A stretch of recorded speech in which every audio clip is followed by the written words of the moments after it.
السلام علیکم ورحمۃ اللہ وبرکاتہ۔ امید ہے آپ سب خیر و عافیت سے ہوں گے۔ آج چوتھے ایپیسوڈ میں ہم آگے کی کہانی بتانے والے ہیں۔ سارے عرب میں اسلام کا جھنڈا لہرانے لگا۔ یہ سب دیکھ کر عبداللہ بن ابی کے سینے پر سانپ لوٹتا رہتا تھا۔ مسلمانوں کی طاقت کو طاقت کے بل پر نہ دبا سکا تو اس جھوٹے پروپیگنڈے پر اتر آیا جو شیطان حاسدوں اور نامرادوں سے کراتا ہے۔ عبرت حاصل کرنے کے لیے عرض کر رہی ہوں، آپ ذرا دھیان سے سنیے۔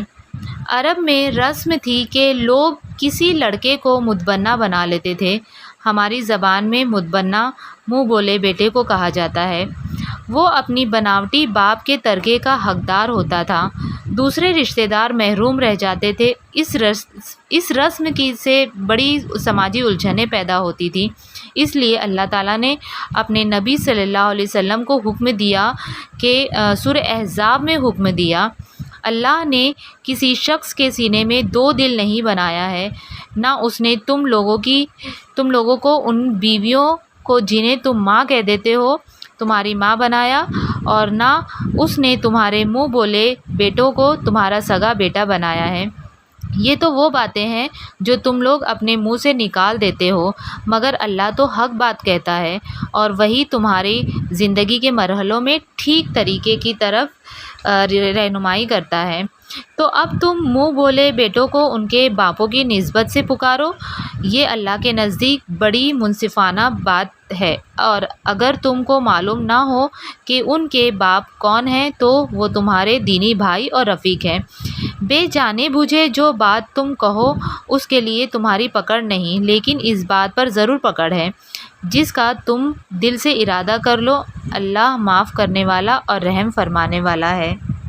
میں جڑ پکڑ گئی تھی جسے اللہ نے توڑ دیا۔ اب سوال یہ تھا کہ اسے عملاً کون توڑے؟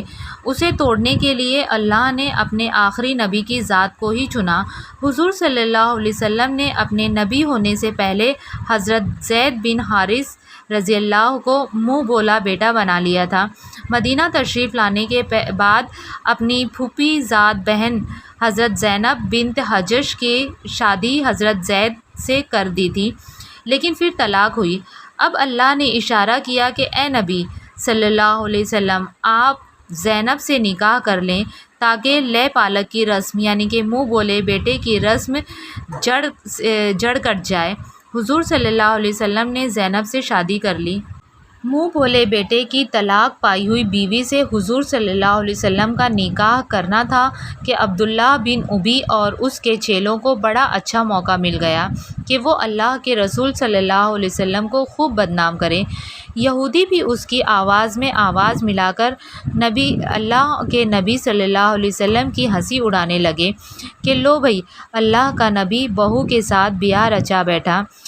ان سے جتنا ہو سکا حضور صلی اللہ علیہ وسلم کو بدنام کیا، اپنے دل کے پھپولے توڑے، لیکن اللہ نے جو رسم توڑی تھی وہ ٹوٹ کر رہی، اور آج تک اس کا حکم اسی طرح ہے۔